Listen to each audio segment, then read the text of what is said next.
Welcome back to another episode of Tech Time with Luke.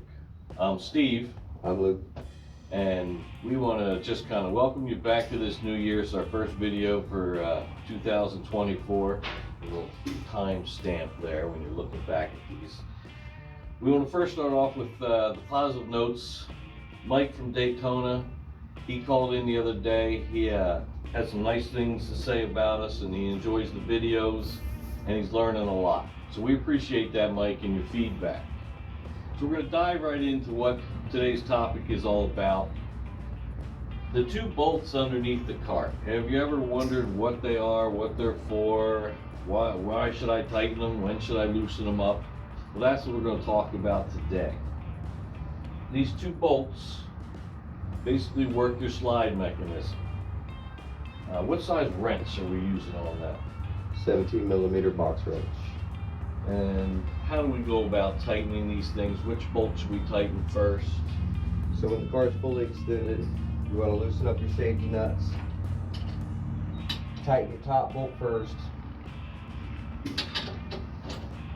don't have to go super tight, just crank down on it, nice and snug. One at the front of the cart. It'll be the same at the bottom, but you don't have to go as tight. Then you come back, snug up your safety nuts. Don't crank on those too hard because you will break the weld. So just a little snug turn. And that's all you need to do to keep it from flexing. If you want to collapse it, you have to loosen it.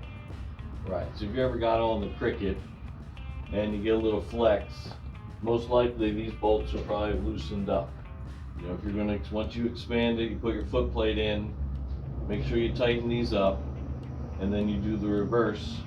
You know, you take your foot plate out, you loosen them up, and then you contract your Cricut. Anything else about those that we need to do? We have to grease or lube or anything of those, Luke? You know, I'd keep it greased, keep your slide greased if you want it to function properly, that's for sure. Like a silicone type spray. But other than that, that's about it on those bottom nuts and bolts.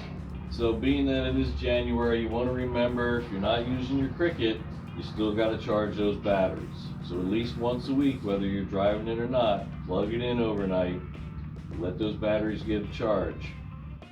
Enjoy your day. Remember, if you need anything, call us, 321-752-4041, and you can follow us on Facebook under Cricut Tears. Anything else, Luke? That's all. That's it. Until next time, enjoy your Cricut.